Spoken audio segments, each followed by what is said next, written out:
Bismillahirrahmanirrahim. Assalamualaikum warahmatullahi wabarakatuh.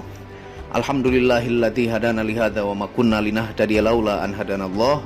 Asyhadu an la ilaha illallah wahdahu la syarikalah wa asyhadu anna Muhammadan abduhu wa rasuluh la nabiyya ba'dah.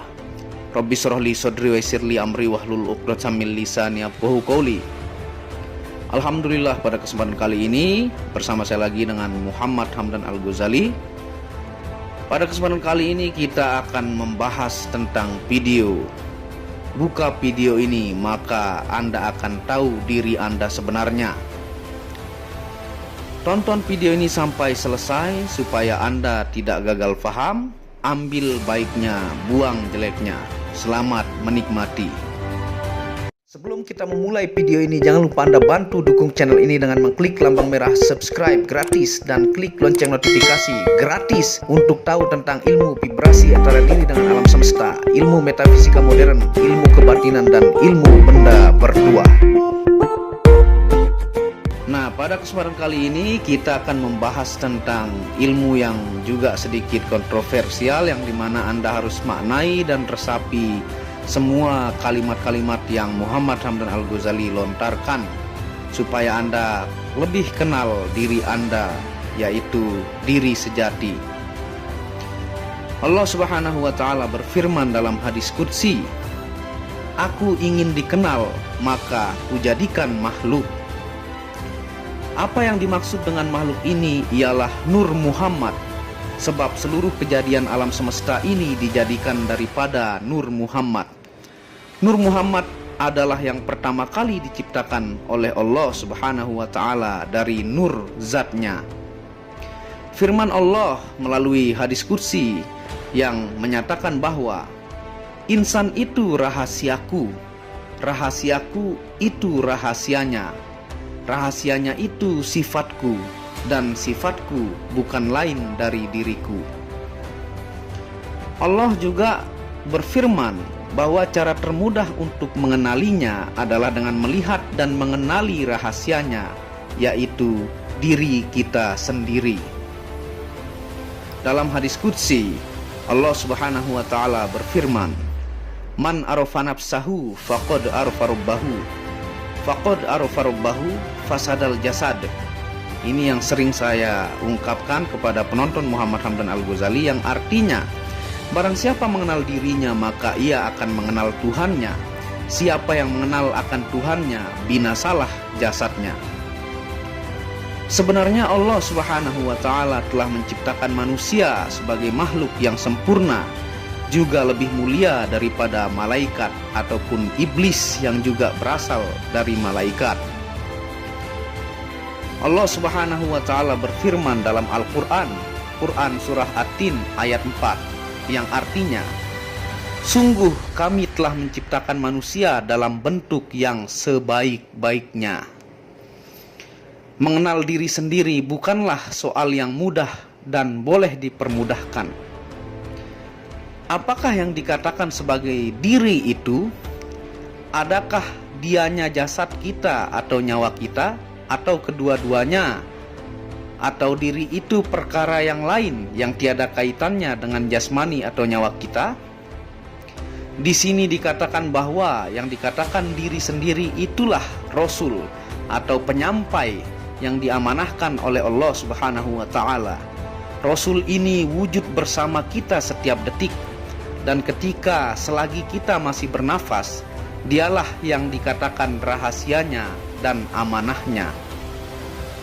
Perbedaan Rasul dengan manusia biasa adalah Rasul itu terpelihara sifatnya oleh Allah Subhanahu wa Ta'ala, yaitu dijamin bersifat siddiq, tablik, amanah, dan fatonah. Namun begitu Rasul Zohir yang terakhir telah wafat. Pada hakikatnya tiada seorang pun manusia yang ada di dunia sekarang ini berupaya menggambarkan manusia yang bernama Muhammad bin Abdullah itu dengan tepat. Yang demikian, apa yang perlu kita kenal sekarang ialah Rasul diri kita sendiri, yang oleh Arif atau Arif Billah dirujuk sebagai Muhammad Mustafa, Rasul Allah. Rasul ini juga disebut sebagai Rasul batin, dan disebut juga sebagai ruh atau nyawa. Tugas Rasul ialah menyampaikan amanah, yaitu hak Allah yang diamanahkan kepada Rasul itu. Dan tugas yang menerima amanah pula ialah memulangkan amanah yang dikatakan hak Allah itu kepada yang empunya amanah, yaitu Zat wajibul wujud itu sendiri. Sungguh Allah menyuruhmu menyampaikan amanat kepada yang berhak menerimanya. Itu firman Allah dalam Quran Surah An-Nisa ayat 58 yang saya akan ulangi, yang artinya sungguh Allah menyuruhmu menyampaikan amanat kepada yang berhak menerimanya. Jadi mohon penonton Muhammad Hamdan Al-Ghazali mendengarkan dengan baik dan meresapinya, ya. Kita lanjut dalam menawarkan tugas yang sangat berat ini. Sebelum diri yang empunya zat atau zatul haq, dalam rangka untuk memperkenalkan dirinya, dia menyerahkan rahasia dirinya kepada Nur Muhammad atau manusia.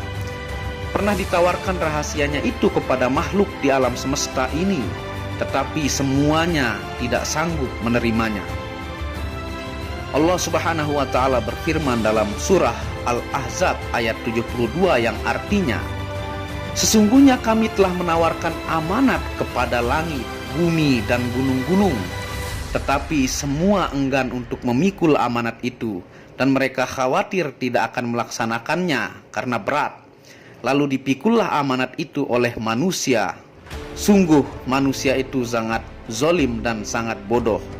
Quran Surah Al-Ahzab ayat 72. Oleh karena amanat rahasia Allah telah diterima, maka adalah menjadi tanggung jawab manusia untuk menunaikan janjinya. Amanah ditunaikan, maka hilanglah penglihatan kita yang zohir, hanya penglihatan batin jua yang ada. Inilah yang bernama pertemuan Allah dengan Muhammad.